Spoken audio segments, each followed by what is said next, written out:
I'd like to talk about the future of Bitcoin. 비트코인의 미래에 대해서 얘기해 보겠습니다. You're going to sit here and Bitcoin's going to be whatever it's going to be, and then one day you're going to wake up and it's going to double. And if you miss that day, you're going to be kicking yourself. HODL. 그냥 매수하고 차분하게 기다리면서 비트코인이 갈 길을 가게 내비두는 겁니다. 그러다 어느 날 자고 일어나면 갑자기 2배가 되어 있을 거예요. 그리고 그날을 놓쳤다면 아마 스스로 엄청 자책할 겁니다. 그러니까 무조건 보유하고 있어야 합니다. 절대 트레이딩 하지 말라고요. 이 영상은 미국 나스닥 상장 기업이자 퍼블릭 기업 기준으로 전 세계에서 가장 많은 수량인 15만 개가 넘는 비트코인을 보유한 회사 마이크로 스트래티지의 창업자인 마이클 셰일러가 프라하에서 열린 2023 비트코인 컨퍼런스에서 발표한 영상입니다. 아무래도 자막이 있는 외국어 영상은 보기가 불편하시고 계속 듣기만 하시는 분들도 계시기 때문에 어떻게 하면 좀 더 쉽고 편하게 구독자님들이 관련 영상을 보실 수 있을까 고민하다가 마이클 셰일러의 느낌을 좀 살려서 한글 더빙 영상으로 만들었습니다. 참고로 마이클 셰일러는 엄청난 비트맥시지만 나스닥 기업의 창업자이자 CEO 출신이고 워낙 예전부터 2012년 애플 투자를 비롯해서 인사이트 넘치는 투자적 관점을 제시해주고 있는 현인이니까요. 한번 그의 의견을 귀 기울여 들어보겠습니다. 참고로 한글 더빙이 약간 어색하더라도 좀 이해해 주시기 바랍니다. 비트코인의 미래에 대해서 얘기해 보겠습니다. 일단 이 자료를 보시죠. 여러분, 우리가 사는 이 세상에서는 지금 이 순간에도 경제전쟁이 끊임없이 계속 일어나고 있습니다. 인류의 역사가 시작된 이래로 이런 전쟁은 계속 일어나고 있고 지금도 진행되고 있습니다. 이 전쟁은 경제 에너지의 재분배 때문에 일어나고 우린 그걸 부라고 부르죠. 하지만 이것은 세상의 모든 돈과 권력을 의미하기도 합니다. 자, 이 표는 세상의 부가 어떻게 분배되고 있는지를 보여줍니다. 그런데 여기서 드는 질문은 어떻게 부가 매월, 매년 재분배되고 있는가? 이겁니다. 재분배에는 3가지 주체가 있습니다. 첫째는 정부 정책입니다. 경제전쟁의 가장 강력한 주체는 정부죠. 전 세계 어디에서나 정부는 존재하고 그들은 돈을 이곳저곳으로 이동시킵니다. 여기서 말하는 돈을 이동시킨다는 게 바로 경제 에너지나 부를 의미하는 거죠. 그렇게 부가 재분배되는 겁니다. 두 번째 재분배 주체는 바로 테크입니다. 애플이나 구글 같은 기업의 등장, 전기, 불, 자동차, 테슬라, AI 같은 것들이 주체죠. 세 번째 주체는 노동력입니다. 이건 모두 열심히 일하는 것을 의미하고 경쟁을 의미하기도 하죠. 여러분은 당연히 아침 일찍 일어나서 회사에 가서 열심히 일하겠지만 정말 슬프게도 이 3가지 재분배 주체 중에서 정부 정책이 테크보다 훨씬 강력한 경제 원동력이고 테크가 여러분의 노동력보다 훨씬 강하다는 사실을 잊지 말아야 합니다. 그러니까 이 말은 여러분이 아무리 열심히 일한다고 해도 기계가 없이 일하거나 컴퓨터 없이 일하면 여러분이 얻을 수 있는 노동의 가치는 거의 없을 거라는 거죠. 그래서 저는 이런 현 상황에서 비트코인이 이 모든 것들에 대해 어떻게 작용할지 생각하고 있습니다. 자, 이 표를 보시죠. 900조 달러 규모의 전 세계 경제 중에서 비트코인이 차지하는 비중은 4천억 달러 수준입니다. 반면 금의 규모는 12조 달러이고 주식시장은 115조 달러를 차지하고 있죠. 그런데 불과 50년 전만 해도 금과 주식의 시총은 거의 같았습니다. 근데 지금은 어떻게 됐죠? 그 시간이 흐르는 동안 주식에는 많은 기술들이 내재적으로 흡수된 반면 금은 여전히 반짝이는 돌덩이에 불과합니다. 지난 50년 동안 발전한 기술들이 금 채굴에 도움이 됐나요? 아니죠. 반도체가 금 채굴을 더 쉽게 도와주지 않고 휴대폰이 개발됐다고 금 채굴에 도움이 되는 게 아니잖아요. 근데 그동안 기업들에겐 무슨 일이 일어났죠? 여러분은 테슬라를 갖게 됐죠. 애플도 갖게 됐죠. 구글도 갖게 됐고 아마존도 갖게 됐죠. 여러분은 인터넷을 갖게 됐고 스마트폰을 갖게 됐습니다. 이렇게 테크가 부의 균형을 금에서 주식으로 이동시킨 겁니다. 물론 정부 정책도 힘의 균형을 이동시켰습니다. 대표적으로 채권이 어떻습니까? 채권은 정부 정책에 의해 크게 좌우되죠. 부동산 시장 역시 정부 정책의 영향력이 엄청나죠. 왜냐면 정부 정책이 자본과 부채의 비율을 통제하고 그 결과로 인해 부동산 시장이 움직이니까요. 그리고 당연한 얘기지만 이게 돈이 되니까 정부에서는 그렇게 하는 겁니다. 여기서 중요한 점은 정부가 정책을 통해 이런저런 행동을 하는 과정에 다양한 분야의 기술 발전이 나타나고 이 기술 발전이 또 큰 변화를 가지고 온다는 점입니다. 그러니까 여러분이 무언가를 열심히 하고 그 분야에서 살아남고 싶다면 무조건 정부 정책과 테크를 고려해야 합니다. 여러분, 현재 전 세계의 기축통화는 달러입니다. 그리고 달러는 자산 대비 그 가치가 계속 붕괴되고 있습니다. 여기서 말하는 자산이라는 건 S&P 지수가 될 수도 있고 부동산이나 금이나 예술품 등이 될 수 있죠. 근데 만약 달러가 건전화폐였다면 붕괴하진 않았겠죠. 이 차트는 많이들 보셨을 텐데요. 소비재 대비 달러의 붕괴를 보여주는 표입니다. 이 표에서 나오는 것처럼 달러가 100년 전보다 95% 약해졌다는 건 반대로 소비재는 20배나 비싸졌다는 걸 의미합니다. 그리고 그 소비재는 제조품이죠. 캔디바, 생수, 넷플릭스, 영화 같은 거죠. 이것들은 제조 라인을 통해 생산되고 저가로 소비자에게 공급되는 우리 삶에서 가장 싸고 흔한 것들인데 그런데도 그게 20배나 올랐다는 겁니다. 제가 정부 관계자들한테 이 표를 여러 번 보여줬는데 그때마다 그들은 이렇게 말합니다. 글쎄요, 그건 인플레이션의 영향이죠. 이런 얘기는 한다는 거예요. 사실 이 표는 노동통계청에서 만들어진 건데 참 슬픈 사실은 그나마 이게 통계 마사지를 해서 이 정도라는 겁니다. 자, 이 표는 먼저 보여드렸던 거랑 좀 다른데요.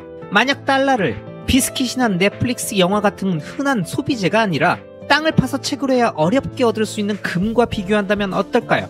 건전한 자산인 금과 비교하면 과거 100년 동안 달러는 95%가 아니라 99%나 붕괴했습니다. 참고로 이 현상은 금이 부족해서 그런 게 아닙니다. 우리는 계속해서 금을 채굴하고 있고 채굴 기술도 점점 좋아지고 있지만 넷플릭스 영화보다 좀 더 희귀할 뿐이에요. 아시겠습니까? 자, 그럼 좀 더 희소한 자산이랑 비교해볼까요? S&P에서 가장 잘 나가는 500개 기업을 모아놓은 S&P 500 지수랑 달러를 비교하면 100년 동안 무려 99.8%의 가치가 사라졌어요. 이게 실제 인플레이션율에 가장 가까운 수치라고 보시면 됩니다. 그리고 전 세계에서 가장 강력한 국가의 법정화폐라고 말할 수 있는 달러가 겨우 이 정도 수준이라는 겁니다. 여러분이 선택할 수 있는 가장 좋은 법정화폐가 달러잖아요. 근데 이것보다 좋은 법정화폐가 없잖아요. 그런데도 이 정도입니다. 여러분, 마이클 셰일러는 강의 인트로에서 이 세상의 불을 움직이는 세 가지 주체를 정부의 정책과 테크, 마지막으로 노동력이라고 설명하면서 아무리 노동력을 높여도 테크한테는 안 되고 테크를 아무리 발전시킨다 하더라도 정부의 강력한 정책 드라이브가 훨씬 더 강한 힘을 갖고 있다고 말하고 있습니다. 근데 이 얘기는 그래서 정부가 짱이다 이런 얘기를 하는 게 아니라 정부가 이렇게 강력한 힘을 갖고 있는 이유가 바로 화폐를 무한히 찍어낼 수 있는 발권력이고 이게 그동안 강력한 힘을 주었지만 반면 그동안 무분별하게 풀린 돈으로 점점 화폐 가치가 붕괴하고 있다는 점을 강조하는 겁니다. 전 세계에서 가장 강력한 힘을 갖고 있는 미국의 달러가 S&P 500랑 비교했을 때 100년 동안 99.8%나 가치가 사라졌다는 이 놀라운 사실을 보면 도대체 한국을 비롯한 다른 국가들의 통화 가치는 얼마나 하락했을지 정말 끔찍하지 않습니까? 그래서 제가 계속 투자의 중요성을 강조드리는 겁니다. 그럼 이런 관점에서 이어지는 내용들을 좀 더 보시겠습니다. 그럼 인플레이션은 어떻게 측정합니까? 만약 우리가 흔한 것들이랑 비교해서 인플레이션을 측정한다면 인플레이션은 그렇게 높아 보이지 않을 겁니다. 그런데 만약 우리가 연력학적으로 건전한 어떤 고정된 척도를 기준으로 인플레이션을 평가한다면 그때 비로소 정확한 인플레이션을 알 수 있습니다. S&P 500 지수나 마이애미 해변도 좋은 예가 되겠네요. 마이애미 해변에는 96개의 블록이 줄지어 있습니다. 엄청나게 길죠? 100년 전에도 똑같은 크기였어요. 반도체 기술이 발전하고 공장이 많아져도 이 해변을 더 만들진 못합니다. 100년의 시간 동안 달러는 해변의 가치에 비해서 99.8%나 하락했습니다. 이게 바로 이 세상에서 가장 강력한 화폐가 실제로 무슨 일을 겪고 있는지 정확히 보여주는 사례입니다. 근데 나쁜 소식은 아직 끝나지 않았습니다. 전 세계 수많은 사람들은 미국이 아닌 다른 나라에 살고 있잖아요. 그리고 그 나라의 통화는 달러 대비해서도 폭락하고 있어요. 이 차트는 과거 20년 동안의 달러 대비 아르헨티나 페소의 가격입니다. 달러는 페소 대비 1부터 500까지 가치가 올라가고 동시에 페소는 달러 대비 99.8%의 가치를 잃었습니다. 근데 그동안 달러는 또 S&P 지수 대비해서는 75% 하락했죠. 제가 더 이상 계산 안 해도 무슨 말인지 아시겠죠? 그러니까 만약 누군가 아르헨티나에서 회사를 운영한다면 미친 듯이 일해야 하는 겁니다.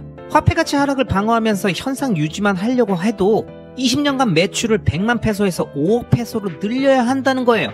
이게 바로 열심히 일한다고 이 문제가 해결되지 않은 이유입니다.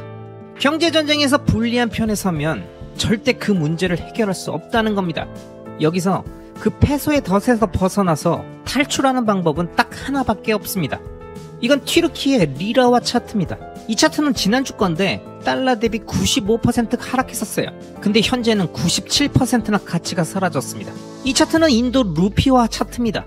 루피화는 90% 가치가 떨어졌어요. 달러의 가치가 화폐 붕괴로 그동안 99.8% 떨어졌는데 루피화는 거기서 추가로 90%가 더 빠진 거라는 의미입니다. 이제 아시겠어요? 여러분이 정부에게 얼마나 많은 부를 뺏기고 있는지 정확히 계산하려면 몇 번째 소수점 단위까지 가야 할지 모를 정도입니다. 정부가 화폐 가치를 99.9% 붕괴시켰다는 건 사실상 100년 동안 국민들의 모든 자산을 몰수해 가서 자신들이 원하는 사람들한테 분배해준 꼴입니다. 이 수치들이 말하는 게 바로 이겁니다. 이 차트는 파키스탄 루피화고 달러 대비 82% 하락했습니다. 이건 브라질 헤화라고 65% 하락했어요. 자, 결론입니다. 여러분이 부를 지키고 싶다면 무조건 법정화폐를 자산으로 바꿔야 합니다.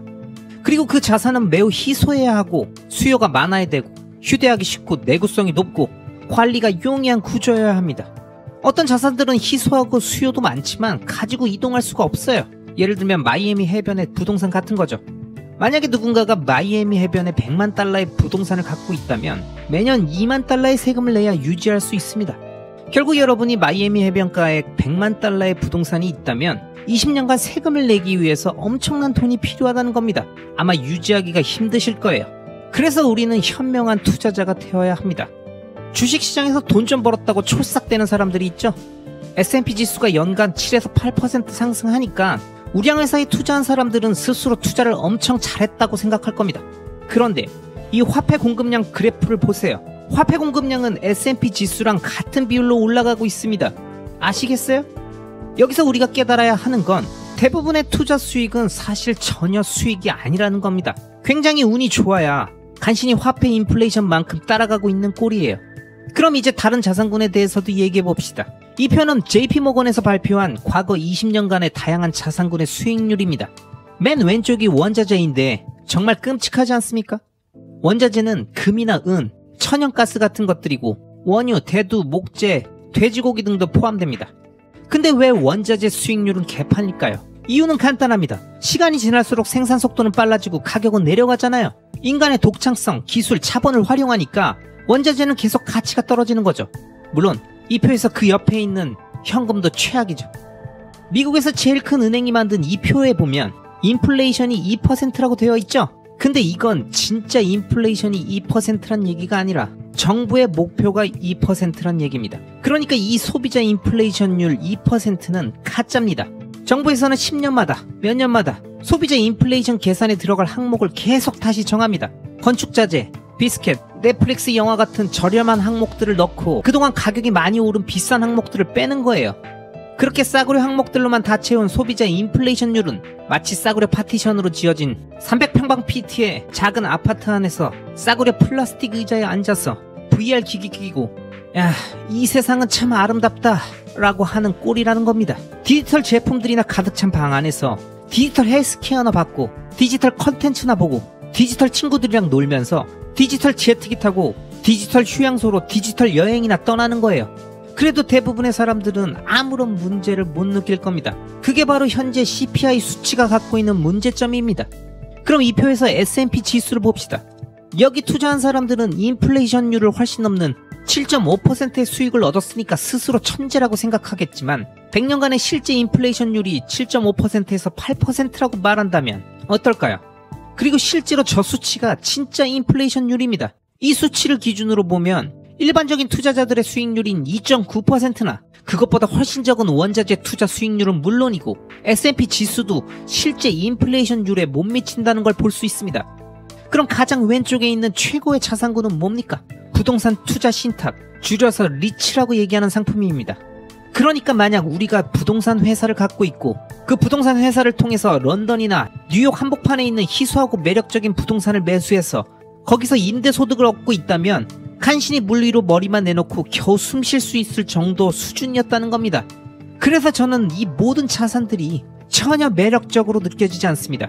뭘 투자했든 결국 돈을 빨리 잃었느냐 천천히 잃었느냐의 차이일 뿐 100년 동안 자신이 정말 투자를 잘했고 해당 국가의 정부가 정책적으로 실패하지 않았고 자신의 자산을 압류당하지도 않았다는 전제에서 봐도 100년 전 구매력을 유지하는 것조차 힘들었다는 얘기니까요.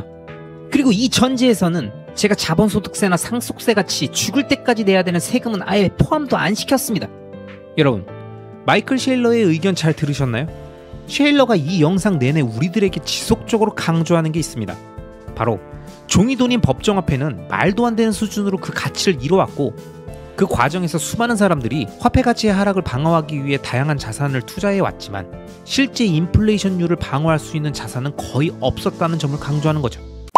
대부분의 투자자들은 자신의 나쁜 습관 때문에 투자 성적이 좋지 않습니다. 도대체 어떤 나쁜 습관이 있길래 그럴까요? 이 차트는 지난 30년 동안의 S&P 지수 수익률입니다. 이 차트의 메시지는 매년 연간 수익의 85%에서 90%를 결정하는 가장 중요한 하루가 있었다는 겁니다. 그리고 1년 중에 딱 36시간 동안 거의 대부분의 수익률이 결정되고 365일 중 나머지 99.5%에 해당되는 시간 동안은 아무 일도 일어나지 않는다는 걸 보여주는 거예요. 이게 바로 우리가 비트코인을 깨닫고 나서 레이저 아이스를 장착하고 호드라는 이유입니다. 제가 늘 얘기하지만 비트코인을 트레이딩하는 것은 자신이 전응하라는 증거입니다.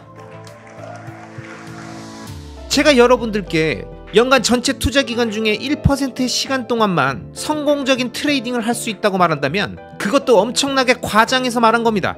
이건 말 그대로 365일 중에 시장이 요동치는 24시간을 찾아낼 수 있어야 한다는 건데 이게 가능하겠습니까? 그리고 그걸 예상하고 트레이딩을 한다면 여러분은 99% 이상의 확률로 틀릴 겁니다. 그러니까 그냥 매수하고 차분하게 기다리면서 비트코인이 갈 길을 가게 내비두는 겁니다. 그러다 어느 날 자고 일어나면 갑자기 2배가 되어 있을 거예요. 그리고 그날을 놓쳤다면 아마 스스로 엄청 자책할 겁니다. 그러니까 무조건 보유하고 있어야 합니다.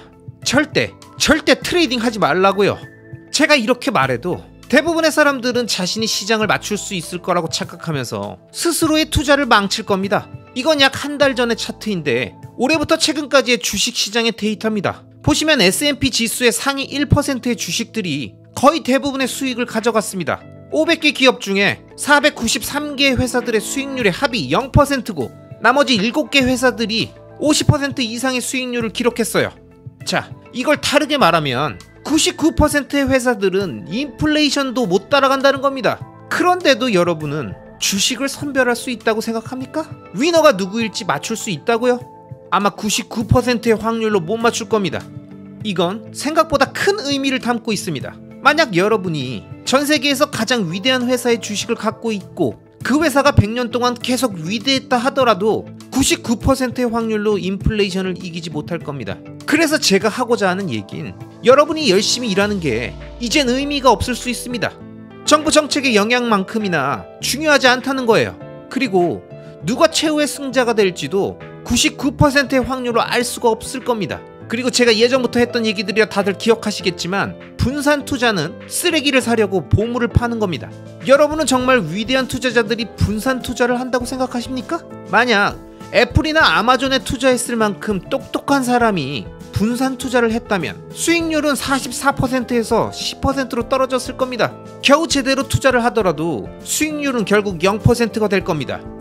여러분, 영상 초반에 마이클 셰일러는 대부분의 투자자들이 투자 성적이 좋지 않은 이유를 트레이딩과 분산 투자 때문이라고 언급합니다. 장기적으로 보유하지 않고 트레이딩을 하면서 자신이 시장의 정확한 변곡점을 맞출 수 있다고 생각하는 게 얼마나 어리석은 행동인지를 설명하면서 절대 트레이딩을 하지 말라고 말하는 거죠. 그러면서 진짜 찐 부자들이 정말 분산 투자하고 있을 것 같냐는 의미 있는 질문을 던지면서 S&P 상위 1%의 주식을 못 믿겠다고 더 많은 종목들을 사고 또 사면서 분산하고 분산하면 수익률은 점점 내려가고 결국 자신의 포트엔 쓰레기들만 가득 찰 거라는 점을 설명하고 있습니다. 그럼 이어지는 내용에서 본격적으로 무엇이 건전한 돈, 즉 사운드 머니인지를 설명하는 내용이 나오니까요. 함께 들어보시겠습니다. 자, 그러면 이제 이런 질문이 생길 겁니다. 돈이란 무엇인가? 투자 자산이 제 역할을 못 해주고 있는 이 상황에서 우린 돈이란 무엇인가에 대한 질문으로 자연스럽게 넘어가게 됩니다. 이론상 돈의 의미는 경제 에너지를 저장하고 정부나 나쁜 놈들로부터 여러분에게서 훔쳐가지 못하게 저장하는 방식입니다. 그래서 완벽한 돈이라면 이런 문제를 모두 해결해 주겠지만 근데 좋은 돈은 뭡니까? 금이 한때 사람들의 열망의 대상이었지만 결함이 있었습니다. 금의 결함은 우리가 마음먹으면 계속 생산해낼 수 있다는 것과 보관이 어렵다는 점이죠. 따라서 매년 2에서 3% 이상을 생산하면 경제 에너지와 금 가치의 반감기는 35년이 될 겁니다. 이 말은 35년마다 당신의 돈의 가치는 반토막이 나고 부의 가치도 절반으로 줄어든다는 의미입니다. 금을 완벽한 돈으로 만들기 위한 유일한 방법은 채굴을 멈추고 순간 이동이 가능하게 되고 머릿속에 넣어서 가지고 다닐 수 있게 되는 겁니다. 근데 당연한 얘기겠지만 금이 이렇게 될 일은 없겠죠. 그만큼 건전한 돈을 창조하는 일은 매우 어려운 겁니다. 도대체 얼마나 어려울까요? 비트코인은 이 세상에 처음 등장한 이후로 현재까지 50조 배만큼이나 채굴이 어려워졌습니다. 50조 배라고요.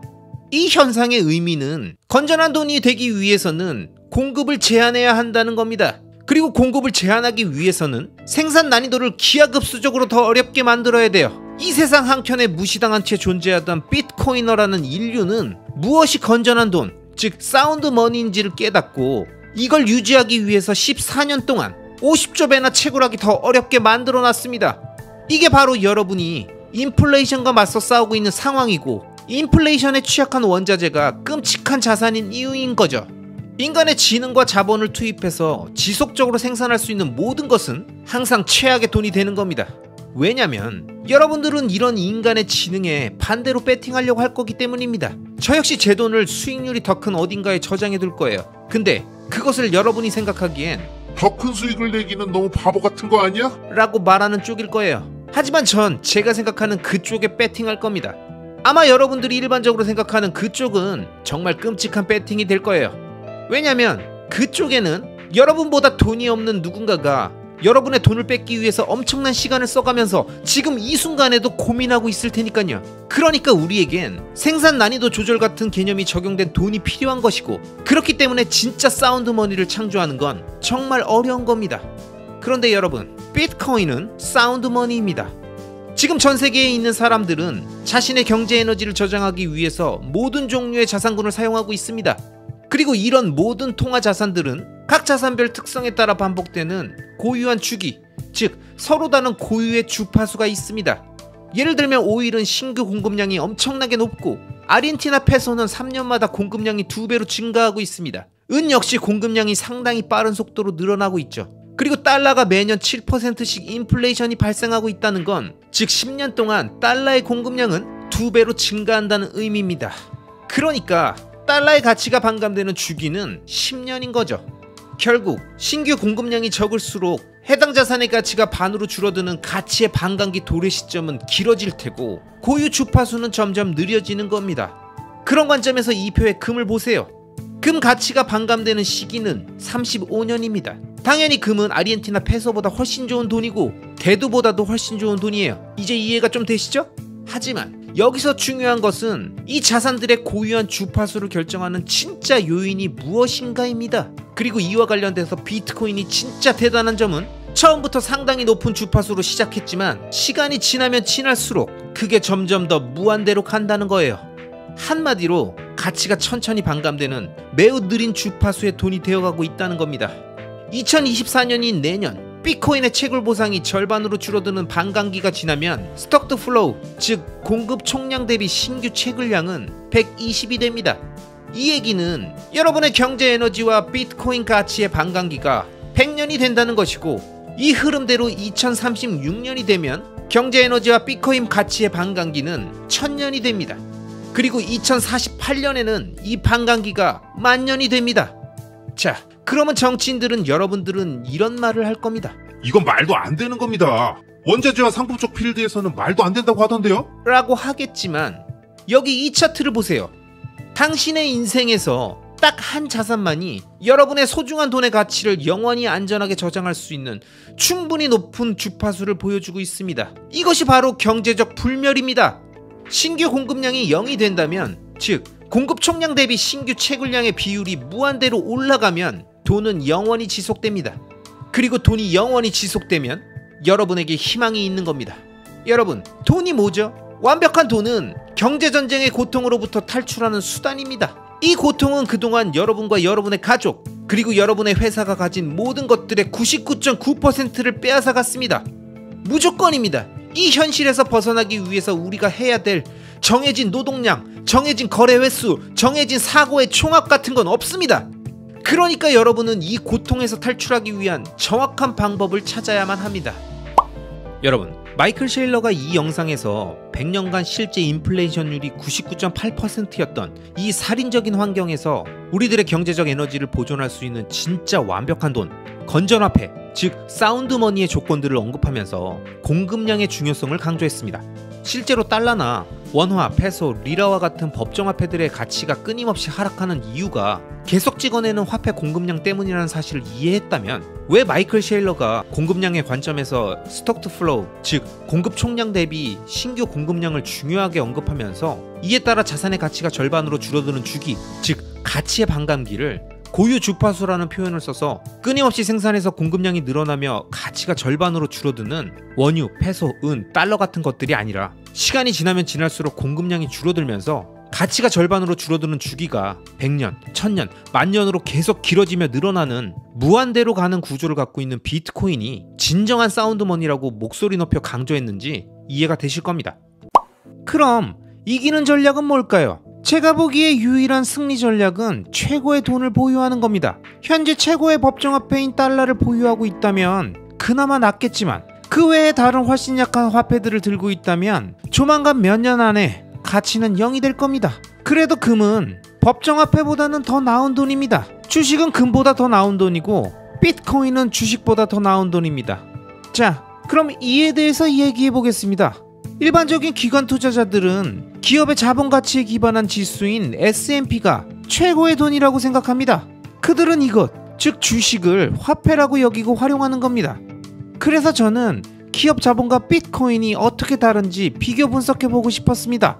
여러분, S&P 지수의 일반적인 수익률은 연간 7%입니다. 반면 비트코인의 이론적 수익률은 연간 14%예요. 하지만 실질 수익률은 더 높습니다.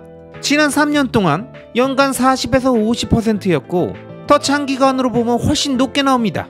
그래서 전 기업들이 왜 완벽한 돈, 디지털 머니처럼 작동하지 않는지를 먼저 설명하고 싶습니다. 일단 여러분의 기업 투자 수익은 기업 경영인들에 의해서 희석될 겁니다. 경영진은 매년 1%의 셀프 경영 성과 보상을 집행할 거예요. 그리고 여러분은 노동력에 대한 리스크도 생각해야 합니다. 노동조합이 결성된 회사들은 지속적으로 임금이 상승하면서 또 이렇게 1%가 까입니다. 여러분은 경쟁자도 생각해야 돼요. 경쟁자 중 누군가는 더 많은 금을 생산하고 더 많은 아이폰과 더 많은 컴퓨터를 생산할 겁니다. 이런 경쟁 속에서 또 1%가 날아갑니다. 기술의 변화도 신경 써야 합니다. 예를 들어 좋은 카메라 기술을 갖고 있는 회사가 있었는데 어느덧 카메라 성능은 소프트웨어가 되어버렸죠. 이런 급변하는 기술 트렌드 변화의 과정 속에서 또 1%가 사라집니다. 규제도 생각해야 합니다. EU에서 갑자기 웹 관련 규제를 한다면서 페이스북이나 구글을 물고 늘어질 겁니다. 이러면 또 1% 비용이 발생하는 거예요. 세금도 내야 합니다. 직원을 이동시키고 경영진을 이동시키고 회사 위치를 바꾸고 본사를 이동시키면 또 1%가 날아가는 겁니다. 이젠 또 전쟁이 발발합니다. 유조선을 폭파시켜버리는 무력전쟁이 될 수도 있고 각국이 관세를 25%씩 부과하는 것 같은 경제전쟁이 될 수도 있겠죠. 기업은 이 모든 리스크를 갖고 있습니다. 이 리스크 비용이 도대체 얼마냐고 묻는다면 다 합쳐서 연간 7% 정도 되지 않을까요? 그리고 이건 100년이 지나도 계속 7%의 리스크 비용을 내게 될 겁니다. 그럼 앞에서 얘기한 S&P 지수의 7% 수익률과 비트코인의 14% 수익률에서 이 리스크 비용이 뭘 의미하는지 아시겠습니까? 기업은 이 리스크를 모두 다 받지만 비트코인은 이 모든 리스크를 피할 수 있습니다. 비트코인은 어떻게 피할 수 있을까요? 비트코인의 장점은 경영을 사이버네틱스 컨트롤 방식으로 대체한다는 겁니다. 사람이 아닌 소프트웨어가 시스템을 제어하는 거죠. 소프트웨어는 공짜로 일합니다. 노동력을 디지털 시스템으로 대체한다는 거죠. 그리고 경쟁은 완벽함으로 대체합니다. 비트코인은 사토시가 선물로 준 세상에 하나뿐인 겁니다. 경쟁자는 존재하지 않습니다. 차선책도 당연히 없습니다. 왜냐? 누군가가 무언가를 창조해서 아무런 대가를 바라지 않고 우리에게 준다면 그건 비트코인이 유일할 테니까요. 이건 대체할 수도 없고 특별한 겁니다. 아이폰 15 출시 같은 기술적 변화 리스크와도 관계없이 비트코인은 단지 돈일 뿐입니다. 2100만 개가 전부인 존재고 수천 년 동안 불멸하는 제품인 겁니다. 여러분은 10만 년이 지나도 2100만 개밖에 없는 이 존재를 소유하고 싶을 겁니다. 그리고 이게 바로 급격한 우하향에서 벗어나는 방법이고 기술 파괴를 피하는 길입니다. 그리고 규제, 세금, 전쟁 속에서도 디지털 자산을 갖고 사이버 공간에 머물고 있다면 여러분은 파괴당하지 않습니다. 파괴할 수도 없고 부패할 수도 없고 국경도 없습니다. 비트코인은 이런 다양한 리스크들을 모두 피해갈 겁니다. 여러분, 마이클 셰일러는 영상 초반에 비트코인과 주식을 다양한 관점에서 비교하면서 비트코인이 주식보다 강력한 자산이자 돈이라는 점을 강조하고 있습니다. 그러면서 S&P 지수의 연간 수익률 7%와 비트코인의 연간 수익률 14%는 엄청난 차이가 아니라고 보여질 수도 있겠지만 기업을 운영하는 과정에서 발생되는 경영진, 노동인력, 경쟁사, 기술 트렌드의 변화, 규제, 세금, 거기에 전쟁 이슈까지 이 모든 리스크들이 결국 조금씩 기업의 이익을 까먹는 반면 비트코인은 이 모든 것으로부터 완벽히 자유로운 시스템 구조를 갖고 있다는 점을 강조하고 있습니다. 그렇게 기업과 달리 잡다한 리스크들로부터 벗어나서 온전한 돈으로서의 기능을 수행할 수 있다는 거죠. 자, 그럼 이어지는 영상에서 비트코인의 이러한 장점들이 시간이 지나면 지날수록 얼마나 위대한 결과를 만드는지 한번 마이클 셰일러의 설명을 마저 들어보겠습니다. 그러면 이건 뭘 의미하는 걸까요? 만약 여러분의 회사나 가족에게 100만 달러가 있고 이걸 세계 기축통화인 달러로 보유한다고 해봅시다. 이 돈은 매년 7%의 인플레이션을 겪을 테고 그렇게 100년이 지나면 이 돈은 현재 가치로 977달러가 됩니다. 즉 여러분의 100만 달러는 1000달러가 되고 1000배를 잃는 겁니다. 달러 가치의 반감기가 10년이니까 2분의 1의 10제곱인 거죠. 만약 여러분이 100만 달러를 모두 가져가서 국채를 샀다면 연간 3.5%의 이자를 받겠죠. 근데 그래봤자 여러분은 실질 인플레이션율 7%를 감안하면 마이너스 3.5%의 수익률인 겁니다. 그렇게 100년 동안 유지하면 100만 달러는 3만 1000달러로 떨어지는 겁니다. 현재 가치의 3%만 남는 거예요. 만약 여러분이 똑똑한 투자자라서 S&P에 투자하고 있다면 100년 후에도 100만 달러가 그대로 남아있을 겁니다. 하지만 그래봤자 선방에서 겨우 유지한 것 뿐입니다. 그런데 만약 여러분이 100만 달러의 절반을 비트코인에 투자하고 나머지 절반을 S&P에 투자한다면 100년 후의 가치는 5억 1200만 달러로 풀어날 겁니다. 그리고 만약 비트코인에 100% 올인한다면 여러분은 1조 자산가가 될 겁니다. 자, 여러분이 해야 할 일은 100만 달러를 모두 비트코인으로 바꾸고 연간 7%의 실질 수익률을 100년 동안 유지하는 것 뿐입니다. 그렇게 되면 자산이 10년마다 2배가 되니까 2의 10제곱, 즉 1024배가 되는 겁니다. 여러분은 이제 매우 단순한 선택만으로 이기는 전략이 될 수도 치는 전략이 될 수도 있다는 사실을 깨닫게 되었습니다. 트레이딩과 투자 같은 다른 모든 건 다 시간 낭비일 뿐입니다. 여러분은 아마 이 실제 세상에서 지금 무슨 일이 벌어지고 있는지 궁금할 겁니다. 자, 이게 바로 마이크로 스트래티지가 비트코인을 도입한 지난 2년 반 동안의 실제 결과입니다. 비트코인은 S&P, 나스닥, 금, 은, 채권을 압도해왔고 채권 쪽 자금은 착살나고 있습니다. 은도 망가졌고 금도 가격이 많이 빠졌습니다. 그런데 비트코인은 모두를 깨부시고 있습니다. 그럼 마이크로 스트래티지는 어떤 상태일까요? 트위터에 있는 트롤 같은 놈들은 비트코인 사서 돈 꼬라박았지? 라면서 조롱했습니다. 자, 제일 왼쪽 막대가 바로 마이크로 스트래티지의 수익률입니다. 저게 바로 비트코인을 기축통화로 세팅한 회사의 결과입니다. 비트코인 스탠다드를 실천하는 가족들의 결과인 거예요. 우리 모두는 지금처럼 계속 달러를 모으든지 비트코인을 계속 모으든지 선택하면 됩니다. 결국 끝에 가면 얼마나 매수했는지는 전혀 중요하지 않습니다. 정말 중요한 것은 팔지 않고 계속 사고 있었느냐, 채권이나 금이나 은, 다른 것들을 매수하지 않고 투자하지 않았는지입니다. 자, 미래는요? 세계는 지금도 경제전쟁 중이지만 이 세상은 비트코인이 최상의 자산이라는 걸 슬슬 깨닫기 시작했습니다. 그리고 사람들이 눈치채면 챌수록 비트코인은 점점 다른 모든 자산들의 가치를 흡수할 겁니다. 가장 먼저 금의 가치를 빼앗아 올 겁니다. 왜냐? 사실 금의 현재 평가 가치 자체가 말이 안 되는 상황이니까요. 그리고 다른 가치 저장 수단들의 가치도 점점 흡수될 겁니다. 부동산, S&P 지수, 채권 이런 것들이죠. 그렇게 금의 화폐 가치를 흡수하면 비트코인의 시가총액은 30배가 상승할 겁니다. 그런데 금 말고 다른 자산들의 화폐 가치들도 순차적으로 흡수하면 500배가 될 수도 있습니다. 저는 이 생각에 올인했습니다. 여러분, 우리는 비트코인을 이해하고 레이저 아이즈를 갖게 됐습니다. 이 레이저 아이즈가 여러분을 변화시킬 수 있는 것에 집중하고 구할 수 있는 것들을 구해낼 겁니다. 그리고 이렇게 되면 여러분이 비트코인을 성공하게 만들 수 있습니다. 여러분은 세상을 향해 비트코인에 대해서 말할 수 있습니다. 그 어떤 나라도 인플레이션을 막을 수 없습니다. 그 어떤 누구도 인플레이션을 멈출 수 없습니다. 여러분은 세상을 책임질 수 없고 인플레이션을 막을 수 없습니다. 99%의 회사는 인플레이션을 이길 수 없습니다. 99%의 노동자들은 인플레이션을 이길 수 없습니다. 1%는 스킬과 운을 통해 시장을 이길 수도 있습니다. 하지만 여러분이 그 1%일 거라는 착각은 하지 마시길 바랍니다. 여러분, 마이클 셰일러는 이번 영상을 통해서 우리들에게 강력한 메시지를 보냅니다. 살아남고 싶으면 비트코인을 사라. 비트코인은 누구나 살 수 있다. 그러니 쓸데없는 짓 하지 말고 비트코인을 사라. 역시 강력한 비트맥시다운 강의 내용이었습니다. 아마 이 영상을 1편부터 3편까지 쭉 보신 분들은 많은 생각이 드실 겁니다.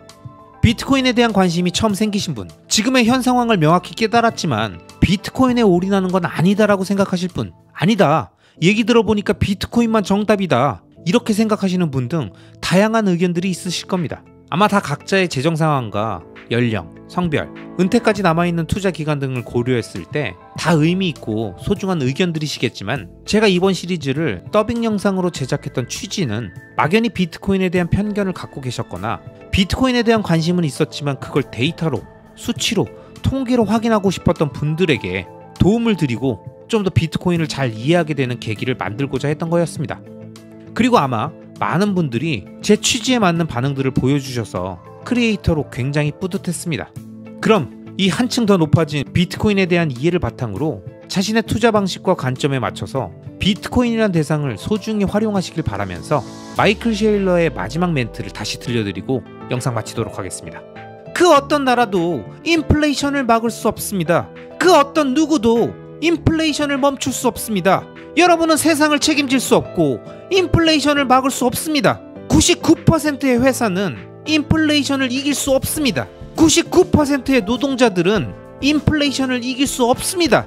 1%는 스킬과 운을 통해 시장을 이길 수도 있습니다. 하지만 여러분이 그 1%일 거라는 착각은 하지 마시길 바랍니다. 대신 모든 사람들은 비트코인을 살 수 있습니다. 그러니까 비트코인을 사세요. 감사합니다. 저는 개인적으로 비트코인 씬에서 가장 대중적으로 많은 사람들에게 비트코인을 효과적으로 설명해주는 사람은 마이클 세일러라고 생각합니다. 촌철살인의 멘트와 비유, 핵심을 찌르는 그의 논리는 다양한 분야와 성향의 사람들 모두 그의 의견에 귀를 기울이게 만드는데요. 이번 영상은 올해 프라하에서 진행됐던 2023년 비트코인 컨퍼런스의 마이클 세일러 강연 이후 그의 절친이자 그에게 비트코인을 전도했던 에릭 와이즈와의 대담 내용을 마이클 세일러의 느낌을 잘 살려서 만든 더빙 영상입니다. 그럼 많은 분들이 기대하실 이번 영상에서 마이클 세일러가 무슨 이야기를 하는지 지금 바로 함께 들어보시죠. 오늘 에너지가 대단하네요. 오렌지 에너지네요. 오늘 여러분과 함께 이 자리에서 제 20년 이상 절친인 마이클 세일러를 인터뷰하게 돼서 영광이고 제가 특권을 누리네요. 이분은 비트코인 커뮤니티에 기여한 바가 너무 커서 뭐 따로 설명드릴 필요가 없을 정도입니다.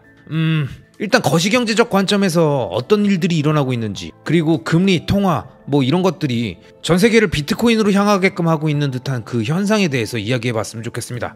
저는 비트코인에 대해서 2020년 3월이나 4월쯤 알게 되었습니다. 당시 세상은 서서히 멈추고 있었죠. 금리는 0%고 코로나로 인한 봉쇄는 전 세계의 경제를 셧다운 시켰습니다. 비행기가 날지 않고 배도 출항을 멈추고 차도 다니지 않았고요. 금리가 제로가 되는 걸 보면서 이건 마치 시간의 흐름을 멈추려고 하는 것 같다는 생각이 들었습니다. 이렇게 약 18개월 동안 경제 전반은 얼어붙고 정체됐죠. 그러고서 한 1년 전쯤 1년보다 조금 더 전에 연준은 단기 금리를 올리기 시작했어요. 0에서 25, 거기서 50, 75, 100까지 그렇게 무지막지하게 위로 쭉쭉 500bp까지 올라갔죠. 이건 이제껏 우리가 살면서 우리의 비즈니스 커리어를 통틀어 봤을 때 가장 금리가 빨리 오른 시기였습니다. 그래서 저는 이걸 이렇게 생각하고 싶어요. 왜 이거 있잖아요. 영화 탑건 2의 장면처럼 2018년도 중반쯤에 금리가 대략 250bp였다가 연준이 2020년 2월쯤에 이 전투기를 기준점 180까지 낮춰서 비행하고 갑자기 0으로 빠르게 떨어뜨려 계곡 사이로 진동을 일으키며 전세계 경제를 18개월 동안 저공 비행하다가 갑자기 누군가가 나인지의 중력 가속도로 올라갈 수 있다고 생각해서 날개를 힘껏 뒤로 당겨 500bp까지 죽어라 날아 제꼈는데 이게 거의 날아가다가 기절하거나 아님 날개가 찢어져 나가는 지점까지 그랬다는 겁니다. 그쵸? 영화 탑건에서 파일럿이 기절하기 시작했는데 전투기도 살짝 멈추는 구간이 있었어요. 여기서 전투기는 글로벌 경제죠. 그때 많은 사람들이 정신 못 차리고 기절했죠. 실제로 6개월 전에 영국이 이랬어요. 총리랑 재무장관이 영국의 보험, 연금기금이랑 은행사업 전체를 거의 말아먹어서 불과 몇 주 만에 직장을 잃었죠. 그리고 몇 달 뒤에는 은행 시스템의 날개가 찢겨져 나가기 시작하면서 실리콘밸리 은행, 실버게이트 은행, 시그니처 은행, 퍼스트 리퍼블릭 은행이 망하는 걸 봤죠. 그래서 우리는 지금 이 시점에 있어요. 어디냐면 은행이 이자를 과하게 가져가는 것을 다시 제로로 되돌리려는 그 놀라운 조정의 끝을 향해 가고 있는 거예요. 이제 우리는 더 이상 금리를 지금보다 더 빠르고 더 오랫동안 상승시킬 수 없다는 걸 알고 있습니다. 왜냐면 이렇게 하면 미국과 서유럽 은행 복합제가 다 무너지거든요. 금리를 이렇게 빨리 올리게 되면 채권이 다 폭락해서 은행이 결국 파산하게 되어 있습니다. 그래서 서방은행들은 약간 속도를 늦추면서 약간 중립적이 되었죠. 앞으로 조금 더 가볼까? 아님 뒤로 살짝 물러날까? 근데 사람들이 눈치채지 못하는 사이에 어떤 일이 일어났냐? 바로 금리가 이렇게 빨리 오르면서 전세계 모든 국채와 중장기 부채의 가치를 떨어뜨렸다는 거예요. 그리고 또 제2세계, 그러니까 개발도상국의 통화에서 에너지를 전부 다 빨아들이고 있어요. 결국 이 금리 대장정은 간접적으로 아니면 직접적으로 튀르키예의 통화를 폭락시켰고 아르헨티나 통화도 마찬가지고 경제가 아주 튼튼하지 않은 모든 개발도상국의 통화 가치를 무너뜨렸습니다. 지금 다 무너지고 있어요. 자, 그럼 거시적 사이클 속에서 우리는 지금 어디 있을까요? 인플레이션은 아직 끝나지 않은 지점이긴 합니다. 극단적인 상황에서 물러나 있지만 아직 금리를 넘어선 인플레이션이 발생하고 있습니다. 우리가 금리를 계속 올리려면 동맹국들의 통화를 파괴하지 않고서는 할 수가 없어요. 뿐만 아니라 많은 서방은행이나 연금기금 그리고 나머지 채권들을 파괴하지 않고서는 더 올릴 수가 없죠. 그래서 은행이 금리를 더 이상 인상하지 못하도록 정치적 압박이 강해질 겁니다. 근데 물론 정부도 인플레이션이 사라지길 원하고 있을 거고 개발도상국들을 다 살리고 싶겠죠. 이런 관점에서 봤을 때 앞으로 논리적으로 일어나게 될 일은 모든 경제학자들이 인플레이션의 정의를 재정립하기 시작할 거라고 예상해 볼 수 있습니다.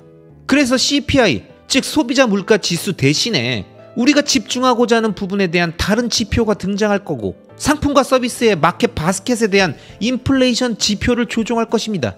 비싼 품목은 제거하고 값싼 품목을 지수에 포함시켜서 CPI를 낮아 보이게 할 거예요. 수학 같은 새로운 금융상품이 등장해서 수십 또는 수천억 달러를 다른 통화로 교환해주고 이것으로 대차대조표에 나타나지 않게 조정하는 겁니다.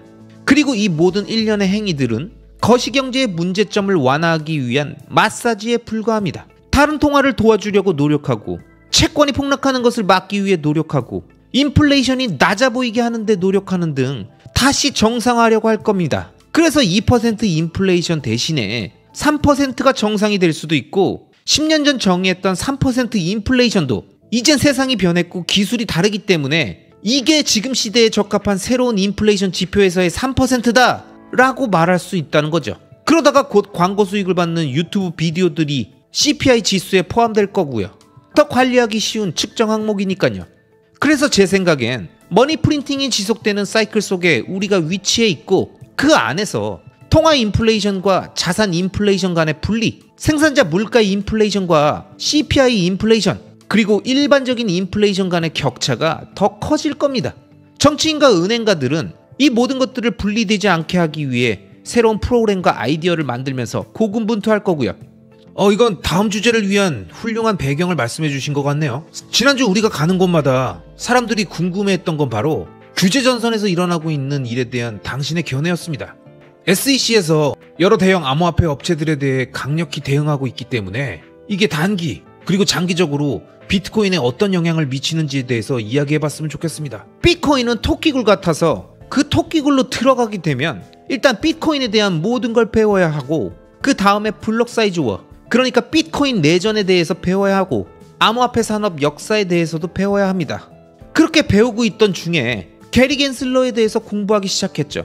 MIT에서 한 그의 수업을 들었고 MIT에서 그가 했던 강의 20개를 모조리 받고 그러다가 다른 사람들이 쓴 모든 글까지 다 섭렵해 읽었습니다. 그리고 아시다시피 저는 소송도 다 읽습니다. CFTC 소송, 비트렉스 소송, 코인베이스 소송, 바이낸스 소송, 모든 판결문을 읽었죠. 국회의원, 상원의원들이 지난 3년간 비트코인에 대해서 말한 모든 의회 증언들을 하나도 빠짐없이 다 읽었습니다. 맞아요, 이건 사실이에요. 그러고서 에릭 당신한테 이것에 대해서도 얘기해줬죠. 그래서 제 생각은 이렇습니다. 태초에 비트코인이 있었고 보기에 좋았죠. 그 후에 계정 단위가 생겼는데 BTC라고 했고 검열이 안 되는 네트워크가 있었는데 비트코인이라고 불렀죠. 그 다음에 비트코인에 대해서 알게 된 똑똑한 사람들이 와서 비트코인을 고치려고 했죠. 방금 비트코인에 대해서 알게 되었는데 비트코인을 고치러 왔어요. 이 사람들은 두 부류로 나뉘게 됐어요. 하나는 비트코인에 대해서 알게 되고 비트코인을 빡센 방법으로 돕고 싶어한 사람들이었죠. 이들은 라이트닝을 개발하는데 2015년부터 수년이 걸렸고 6년, 7년, 8년이 지난 지금도 여전히 진행하고 있어요. 또 비트코인 어플을 개발하고 비트코인 회사에서 일하고 암튼 아주 열심히 일했습니다. 비트코인을 구매하기 위해 수백만, 수천만, 수억 달러를 모으느라 빡세게 일했죠. 이 사람들이 지금 이 방에 있고 비트코인 생태계에 있고 비트코인과 라이트닝 그리고 비트코인 맥시멀리스트, 비트코인을 갖게 되는 사람들이죠. 다들 아시잖아요. 아주 힘든 일입니다. 시간도 많이 걸리고 돈도 많이 들고 피똥 싸야 돼요. 그리고 다른 쪽 부류는 비트코인에 대해서 알게 되고 고치려고 하는 것 같은데 쉬운 길을 선택한 사람들이죠. 이 쉬운 방법에는 몇 가지 지름길이 있습니다. 저는 비트코인을 모방해서 돈을 벌고 싶어요. 저는 새로운 토큰으로 비트코인과 경쟁하고 싶어요. 저는 비트코인을 은행에 예치하고 싶어요. 저는 비트코인으로 재담보를 하고 싶어요. 비트코인으로 돈을 빌려주고 싶어요. 비트코인으로 수익을 창출하고 싶어요. 비트코인 거래소를 운영하고 싶어요. 비트코인 파생 상품을 제공해주고 싶어요. 가지각색 비트코인을 만들고 싶고 새로운 비트코인도 있어요. 양자저항 비트코인, 에너지 효율 비트코인, 크립토 키티가 그려진 더 빠르고 아름다운 비트코인. 자, 바로 이게 다른 부류예요. 이걸 크립토라고 부릅니다. 지금 그쪽에선 무슨 일이 일어나고 있냐면 이 사람들은 크립토라는 레일 위에 움직이는 미국 달러를 만들고 싶어하고 이건 변동성 없는 비트코인이고 1초 안에 거래되는 저렴한 크립토 네트워크에서 무료로 제공될 거라고 합니다. 근데 지금 규제 당국을 보면요, 스테이블 코인도 거슬리고 암호화폐 거래소도 거슬리고 이런 꼼수도 거슬린다는 겁니다. ICO 하는 것도 싫고 기업형 코인 발행하는 것도 싫다고 하고요. 이 모든 것들의 결과는 처음엔 비트코인으로 시작되었다가 다른 여러 형태로 나뉜 암호화폐 생태계가 결국 합쳐져서 다시 비트코인으로 통합될 거라는 거예요. 그리고 우리가 보게 될 것은 달러 대신 단위화폐는 BTC가 되고 해외 거래소 대신 비트코인이 암호화폐 네트워크가 되는 거죠. 만약 빠른 비트코인 네트워크, 빠른 결제 네트워크를 원한다면 그걸 이루어주는 건 암호화폐 거래소도 지분증명 토큰도 아닌 라이트닝이 될 거고 여기에 연료는 사토시가 될 거예요. 그리고 모든 것이 비트코인에 고정될 겁니다. 지금은 크립토 산업에 있어서 무척이나 고통스러운 시기예요. 뉴스에서도 볼 수 있잖아요. 아주 비싸고 고통스럽고 어렵게 얻은 교훈적인 사례인 거죠. 사람들은 비트코인을 믿었으나 알트코인과 크립토로 여러가지 실험을 하느냐고 빠져나갔는데 결국 그들도 깨닫게 될 거예요. 10분마다 블럭을 뱉어내는 검열저항 네트워크를 원하는 이유가 다 있고 400배나 높은 해시의 디지털 파워를 내뿜는 채굴 네트워크가 필요한 이유가 있다는 것도 깨달을 것이고 라이트닝과 같은 유형의 네트워크를 구축하기 위해서 오랜 기간 동안 정말 열심히 일하게 되면 결국 보상이 따른다는 것도 깨닫게 될 거라고요.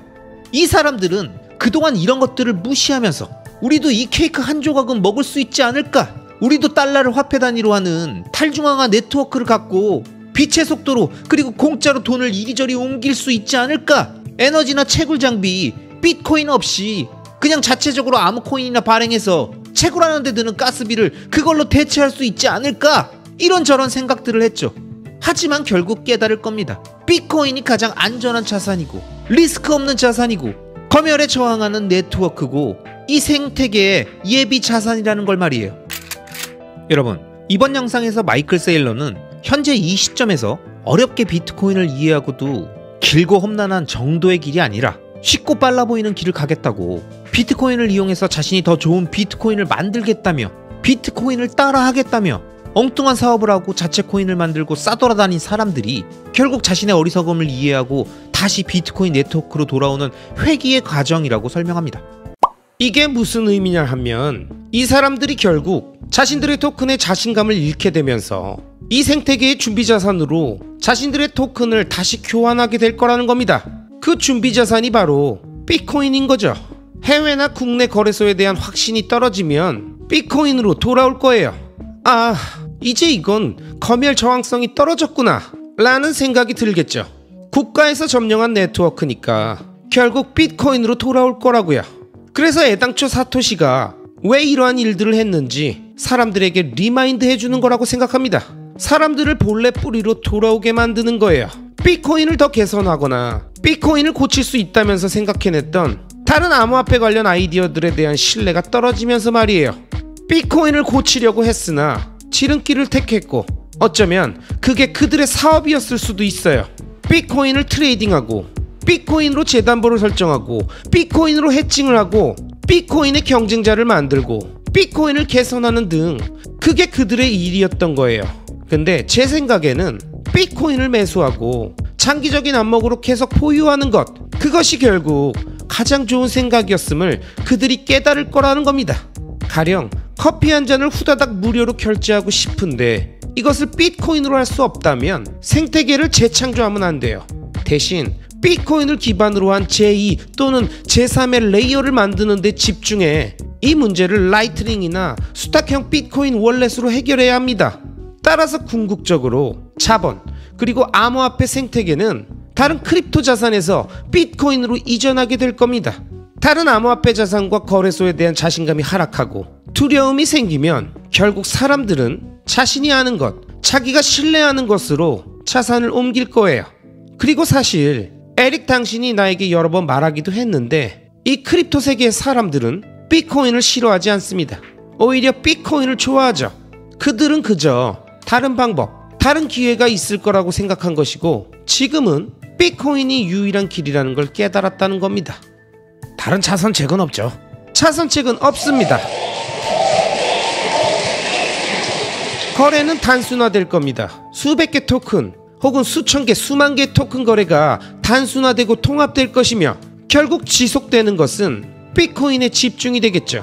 투자자들은 비트코인에 집중해야 한다는 것을 깨달을 것이고 기술자들도 신속한 결제, 디파이, 토큰, 그 어떤 보안 관련된 것이 됐든 비트코인에 집중할 것입니다. 비트코인과 라이트닝에 대해 집중해서 프로토콜에 대한 관심이 증폭할 거예요. VC, 그러니까 벤처 캐피탈도 암호 토큰에서 옮겨갈 건데 솔라나, 카르다노 같은 15개, 20개, 30개 등의 증권형 토큰이 있잖아요. 실리콘밸리에 있는 벤처 캐피탈들은 와, 우리도 비트코인의 그 뭐였죠? 라이트닝이었나요? 이걸 비트코인이랑 사토시로 할 수 있다고요? 라고 하면서 벤처 캐피탈들이 비트코인과 라이트닝으로 옮겨가는 걸 보실 수 있을 겁니다. 비트코인 개발에 르네상스를 목격하게 될 거예요. 라이트닝의 가속도와 확장도 보게 될 거고요. 그리고 본질적으로 들어가면 이건 전부 정치인에게 비트코인과 윤리적인 상품 그리고 보안의 차이점을 가르치기 위한 대규모 교육 캠페인이 되는 겁니다. 결국 상원의원도 비트코인, 주지사도 비트코인, 하원의원도 비트코인, 규제기관도 비트코인, 비트코인, 비트코인, 비트코인을 외칠 거예요. 이 모든 소송에 대한 수천 수만 장의 자료를 저는 죄다 읽었는데 이 수천 페이지 속에서 도드라지게 누락된 딱 한 단어가 있었습니다. 그 단어는 바로 비트코인. 오케이? 그래서 결론은 험난하다입니다. 격동의 과도기를 겪고 있어요. 이 업계의 합리적 과정 속에 있습니다. 업계는 성장하고 있지만 장기적으론 비트코인에 유리하죠. 그리고 많은 암호화폐 형제들이 있었죠. 2010년부터 16년 사이에 비트코인을 사랑했었다가 레이저 아이즈를 받고 다른 데로 시선을 돌린 사람들이죠. 제 생각에 그들은 2023년부터 2030년까지 다시 비트코인으로 돌아올 겁니다. 많은 사람들이 마치 눈사태처럼 와르르 몰려 돌아올 거예요.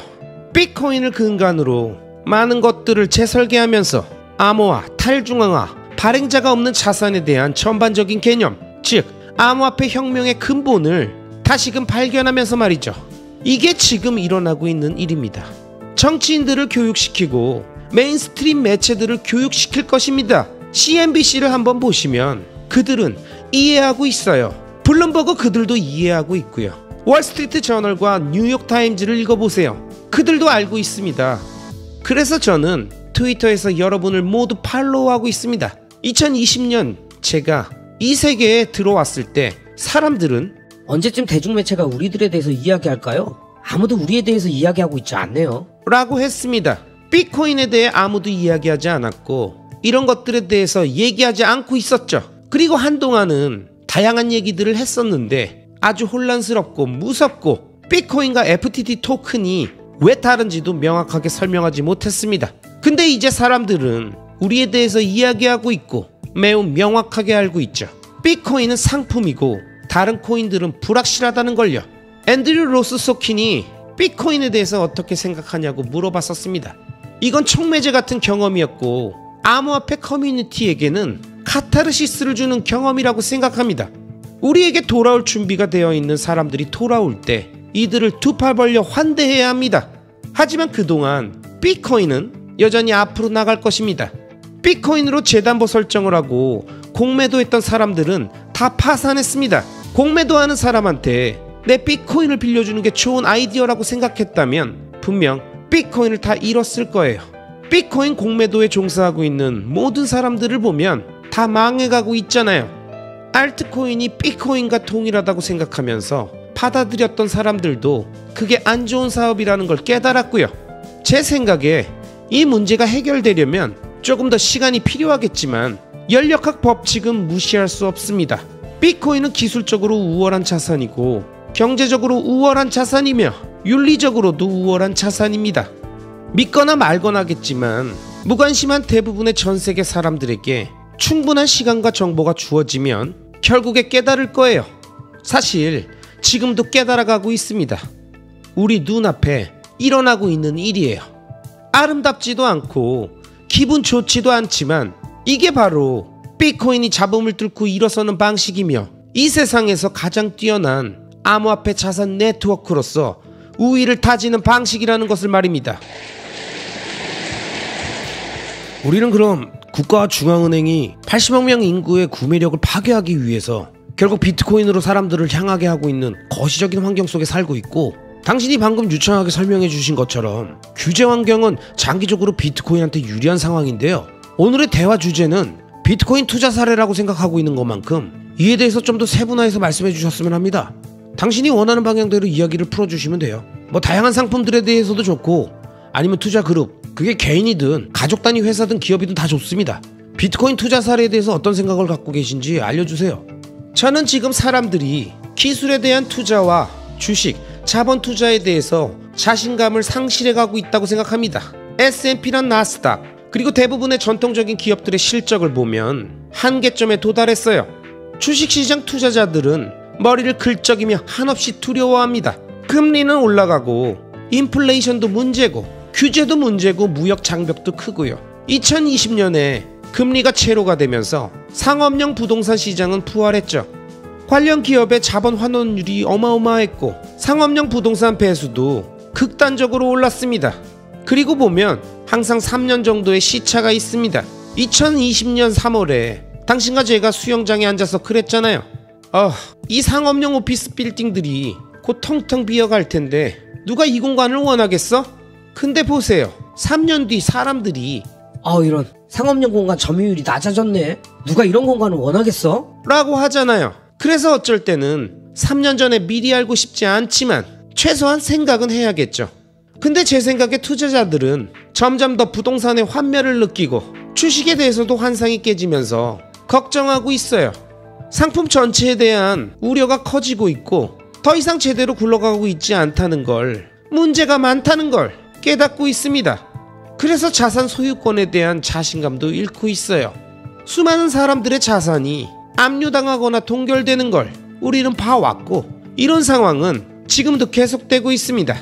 따라서 비트코인이 디지털 금으로 떠오르고 있는 겁니다. 금은 지난 2년 반 동안 전혀 움직임이 없었던 반면 비트코인은 같은 기간 동안 모든 자산의 수준을 뛰어넘고 있기 때문에 금을 대체하는 자산이라는 제한도 그 어느 때보다 강하다고 할 수 있습니다.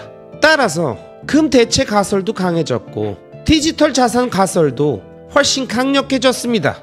100만 달러 값어치의 비트코인을 사서 전 세계 어디든 옮길 수 있다는 생각은 재산세로 난항을 겪고 있고 시간이 지나면서 세금도 점점 상승할 거라는 걸 알고 있는 사람들에게는 꽤나 매력적으로 다가오죠. 즉 비트코인은 금보다 더 나은 디지털 상품이자 상업용 부동산보다 더 나은 디지털 자산으로 부상했습니다. 주거용 부동산 자산이 현금화되는 것을 경험했던 사람들에게 비트코인은 대안으로 떠오르고 있고 규제 당국이 비트코인과 다른 모든 걸 구분하면서 글로벌 통화 지표로도 부상하고 있습니다. 규제 당국이 거듭해서 망치질을 해대도 비트코인은 발행자가 없는 자산이기 때문에 독보적이라는 겁니다. 비트코인이 어떤 의미를 갖고 있냐면 CNBC 방송이나 뉴스 우측 하단에 나오는 녹색 증권 시세 표시기이자 월스트리트 저널의 최상단에 매일 떠있는 마스트 헤드입니다. 이건 전 세계에 비트코인이 바로 글로벌 통화 지표라는 사실을, 그리고 글로벌 통화 지표 중에서도 가장 위대한 지표라는 메시지를 선포하는 겁니다.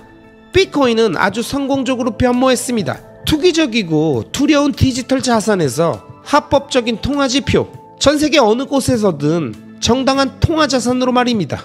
제가 전에도 이런 얘기를 한 적이 있는데 비트코인이 자산이라는 점을 사람들이 인정하게끔 한다면 바로 그 시점부터 비트코인은 10배로 뛸 겁니다. 다른 어떤 결론을 내릴 필요가 없어요. 자 여러분, 이번 영상에서 마이클 세일러는 우리들에게 매우 중요한 팩트를 던집니다. 현재 미국에서 일어나고 있는 수많은 암호화폐 관련 기소나 법정 분쟁 중에 왜 단 한 건도 비트코인에 관한 건 없을까? 그 수천 수만 장의 문서에 왜 비트코인이란 단어가 없을까? 미국이 마음만 먹으면 언제든 비트코인을 끝장낼 수 있다던데 왜 그 수많은 기소 문건에 비트코인과 관련된 게 하나도 없을까? 없는 걸까? 못하는 걸까? 이 질문을 해보면 답이 나옵니다. 그럼 결정적으로 지금 기소를 당하는 알트코인, 거래소 등의 각종 크립토 관련 비즈니스와 사장님들의 미래는 어떻게 될까요? 정답은 여기 있습니다. 미국이 마음만 먹으면 언제든 없앨 수 있다. 기소할 수만 있다면. 그리고 비트코인을 제외한 모든 건 과거에도 지금도 미래에도 언제든 기소할 수 있으며 비트코인만이 유일하게 과거에도 지금도 미래에도 그 누구도 기소할 수 없다. 저는 투자자 계층을 한번 정리해봤습니다. 5개 계층으로 나뉘는데요. 일단 비트코인 투자자들이 있습니다. 그리고 피터 쉬프 같은 비트코인 부정론자 계층도 있고요. 비트코인은 튤립 같은 거야. 존재하지도 않고 완전 사기지 라고 하죠. 이 부정론자들은 사실 신임을 잃었습니다. CFTC, SEC, 백악관, 의회, 상원, 재무부, 유럽과 미국 중앙은행의 수장들, 그리고 월스트리트 저널, 뉴욕타임즈, CNBC가 다들 비트코인을 자산으로 인정하면서 이들은 완전히 신뢰를 잃고 바보처럼 보이게 된 거예요. 그래서 비트코인 부정론자들은 어느 정도 조용해졌습니다. 자, 이제 회의론자들이 있습니다. 이들은 비트코인은 자산이죠. 디지털 골드일 수도 있고요. 그런데 이게 사실이라고 하기에는 너무나 이상적이라 정부가 비트코인 금지할 겁니다. 라고 말하는 부류입니다. 다시 한번 말씀드릴게요. 비트코인 너무 좋아요. 너무 좋아서 정부가 금지시킬 거예요. 라고 하는 사람들은 회의론자입니다. 이들은 비트코인을 부정하지 않습니다. 하지만 누군가가 우리의 비트코인을 빼앗아 갈 거라고 말하는 거죠. 3년 전까지만 해도 이 말은 꽤나 무게감 있는 얘기였죠. 왜냐면 은행가나 거대 투자자들로부터 이런 소리를 들었으니까요. 2년 전, 1년 전까지도 들었을 수 있습니다. 하지만 여러분, 만일 여러분이 지금 1만 페이지에 달하는 소송 자료를 읽고 있다면, 그리고 의회나 상원에서 어떤 일이 일어나고 있는지를 보고 있다면 정부가 비트코인을 빼앗아가지 않는다는 것이 너무 당연하다는 것을 알 수 있게 됩니다. 결국 전 세계 규제기관이 여러분에게 전하려는 것은 딱 한 가지, 암호화폐 거래소를 운영한다면 비트코인을 팔고 살 수 있다는 겁니다. 바로 이것이 그들이 여러분에게 하려고 하는 말이에요. 비트코인은 좋은 것이고 윤리적이며 발행자가 없는 자산이고 찐이고 혁신입니다. 우리가 비트코인에 대해서 어떻게 생각하는지 우리도 잘 모를 수 있지만 비트코인은 분명히 싫지 않은 자산입니다. 회의론자들이 결국 틀렸다는 게 입증된 거예요. 이제 마지막 3가지 유형으로 넘어가 보면 투자자와 테크주의자 그리고 맥시멀리스트들이 있습니다. 투자자들은 이렇게 말하는 사람이죠. 아, 비트코인이 디지털 자산이라고 하니까 매수를 한번 해볼까? 아니면 공매도 해볼까? 어차피 나스닥이랑 상관관계 있는 거잖아. 아닙니다. 나스닥이랑은 상관관계가 없어요. 나스닥이랑은 오히려 음의 상관관계가 있습니다. 한마디로 같은 방향으로 움직이지 않는다는 거예요. 이런 투자자들은 트레이더들처럼 생각을 자주 바꾸죠. 하지만 만약 뭔가 의미 있다는 것을 인식하기만 하면 1%로도 족합니다. 실제로 많은 사람들이 투자자, 트레이더로 참여하고 있는 걸 볼 수 있는데 이건 나쁜 현상은 아닙니다. 좋은 일이에요. 그리고 규제 당국이나 주요 언론들이 비트코인 투자자들에게 오렌지 알약을 먹이는 일을 아주 훌륭히 수행하고 있다고 저는 생각합니다. 어쩌면 비트코인은 S&P 500가 생겨난 이후 최초 그리고 최고의 자산 클래스일 것입니다. S&P 지수, 뱅가드 지수까지도 포함입니다. 이게 투자자들에게는 가장 큰 사건이에요. 그래서 맞아요. 우린 투자자들에 대해서 우호적이에요. 자, 이제 테크주의자들에 대해서 얘기해보죠. 2009년 당시 저는 애플과 관련된 테크주의자였습니다. 저에게 애플에 대해서 물어봤다면 저는 애플은 디지털 세계, 모바일 세계를 독점할 것이고 모든 기업들을 다 부셔버릴 거고 10억 유저들을 확보할 것이며 돈을 끌어모을 뿐만 아니라 주식도 10배 이상 뛸 것이다 라고 말했을 거예요.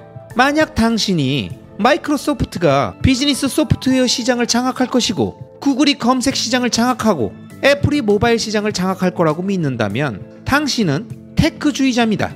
테크 투자자인 거죠. 그리고 우리가 알고 있는 이 세상의 거의 대부분의 말도 안 되게 부유한 사람들은 한때 테크주의자였습니다.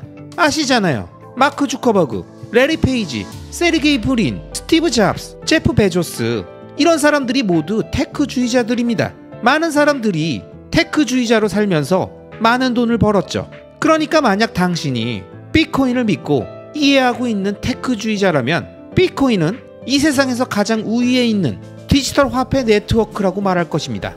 캐시 우드가 바로 오늘 CNBC에서 앤드루 로스소킨에게 한 말이 딱 그거예요. 이보세요. 비트코인은 이 세상 최고의 그리고 최초의 글로벌 화폐 네트워크고 코인 하나당 60만 달러에서 100만 달러까지 올라갈 겁니다 라고 했다고요. 이게 우리의 기본 조건이에요. 테크주의자인 거죠. 그 다음에 그녀는 또 맞아요. 우리는 테슬라도 좋아하고 기술도 좋아하죠 라고 했습니다. 괜찮아요. 애플을 싫어하던 워렌 버핏도 결국 애플에 투자했고 카라이칸도 결국 애플에 투자했어요. 그쵸? 그리고 이런 사람들은 한번 주식을 사면 존버하죠. 저도 테크주의자로 시작했고 기술을 이해하고 있는 사람이라면 누구나 이렇게 말할 거예요. 전세계 작업 증명 중 95%, 어쩌면 그 이상이 비트코인을 채굴하면서 실행된 것이니 비트코인이 확실히 지배적이야. 그 다음으로 많은 건 고작 1%잖아. 따라서 비트코인이 향후 10년에서 20년 사이 수십억 명의 사람들을 위한 디지털 화폐 네트워크가 될 운명이라고 말하는 것은 결코 과장이 아닙니다. 그리고 이 내용을 기준으로 한다면 가격이 100배는 올라야 마땅하고 우리는 지금 이 테크주의자들을 우리 편으로 만들어가고 있어요. 반드시 우리 편이 될 겁니다. 마지막 유형은 맥시멀리스트들입니다. 저는 이들을 이렇게 정의하고 싶어요. 잭 도시는 비트코인은 경제적 권한을 부여하는 도구다 라고 말했습니다. 이걸 듣는 순간 이 말은 평생 제 안에 새겨졌어요. 제가 처음 비트코인을 샀을 때 이건 세계 최고의 디지털 골드 네트워크고 애플보다 더 좋은 자산이 될 것이다 라고 했죠. 하지만 잭 도시의 그 말을 들은 이후부터 저는 비트코인은 80억 명의 사람들에게 힘을 부여하는 도구이자 윤리적 재화이며 전세계 80억 명 사람들 모두를 위한 실용주의적 권리다 라고 말했습니다. 비트코인은 재산권, 자유, 주권에 대한 희망을 제공해줍니다. 이건 애플, 구글, 페이스북, 아마존 그리고 마이크로소프트가 제안하는 가치보다 조금은 더 좋지 않습니까? 이 기업들의 가치도 나쁘진 않아요. 하지만 결국 비트코인이 권한을 부여하는 도구라는 것을 믿게 된다면 여러분들도 맥시멀리스트라고 할 수 있겠습니다. 제가 애플 주식을 보유하고 있을 때까지만 해도 그게 이 세상에 만연한 고질병의 절반을 해결하고 중국이나 아프리카 국민들 모두에게 재산권을 제공할 거라고 생각하지 않았습니다. 저는 그저 애플 주식이 기술적 레버리지가 아주 높아서 채지가 안 될 정도로 오르게 될 매우 좋은 투자 상품이라고만 생각했습니다. 아마존을 막지 못하고 구글을 막지 못하는 것처럼 비트코인도 막을 수가 없습니다. 하지만 비트코인이 이들과 다른 점은 막을 수 없을 뿐더러 피할 수도 없고 또 윤리적이라는 겁니다. 바로 이러한 이유 때문에 지금 하고 있는 일들이 제가 한 것 중에 가장 중요한 일이라고 생각합니다. 근데 그렇다고 해서 비트코인 이외에 여러분들 인생에서의 다른 투자를 다 버려야 한다는 건 아니에요. 건물을 소유할 수도 있고 애플 주식을 소유할 수도 있고 지역 시장을 지지할 수도 있습니다. 캔사스 농지를 소유하면서 실제로 은을 채굴하고 천연가스정을 운영할 수도 있어요. 이 모든 것을 하면서도 비트코인 맥시멀리스트가 될 수 있다는 겁니다.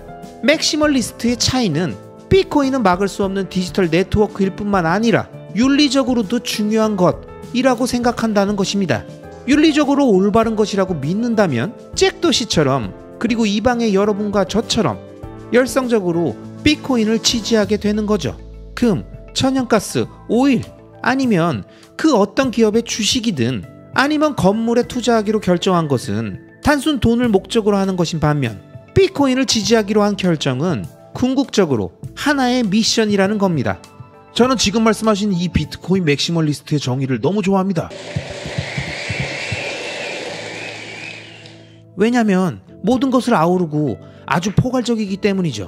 간혹 비트코인 맥시멀리스트들이 배타적이라는 인식이 있거든요. 그래서 지금 이 정의는 아주 훌륭하다고 생각합니다. 그리고 또 경제적 힘을 부여하는 역할이라는 비트코인을 둘러싼 강력한 이념이 우리 어깨 속에 스며들고 있다는 느낌도 듭니다. 어떤 사람들은 이 개념을 광적이다 혹은 종교적 의미가 내포되어 있다고도 하지만 다른 한편에서는 그냥 이념일 뿐이라고도 하는데요. 비트코인의 이러한 이념적 요소에 대해서는 어떻게 생각하시나요? 제 생각에 비트코인은 명백한 이념입니다. 그것도 우월한 이념이죠. 뉴턴의 사과, 즉 경제와 정치 그리고 인간 행동에 수학, 물리학, 연력학 법칙이 적용될 수 있다고 생각한다면 비트코인을 믿는다고 할 수 있습니다. 이에 대해 사람들에게 용서를 구할 필요도 없죠. 갈릴레오가 이렇게 말하던 시절이 있었습니다. 제가 과학과 실험을 기반으로 관찰한 바에 의하면 지구는 태양을 중심으로 돌고 있습니다.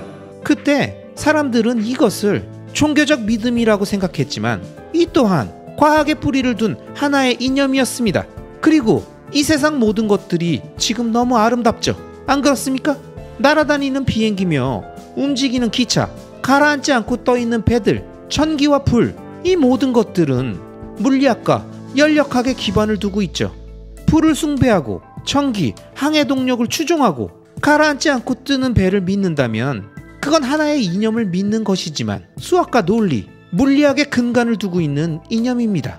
비트코인 커뮤니티가 열성적인 이유도 물리학과 수학이 돈에 적용되길 원하기 때문이고 재산권에 적용되길 원하며 정치와 경제에도 적용되길 원하기 때문이라고 생각합니다. 그리고 인류 역사상 최초로 물리학과 수학과 연력학을 경제에 접목시킬 수 있는 기술을 갖게 되었습니다.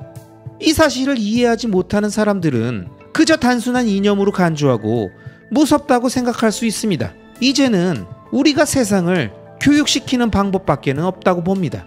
비행기를 날게 하고 고층 빌딩을 건설하고 모바일 폰을 작동시키며 우리 집을 따뜻하게 데우는 데 사용된 물리학이 있는데 바로 그 물리학이 우리의 경제를 개선시키고 우리의 인생을 향상시킬 것이라는 사실을 이해하면 됩니다.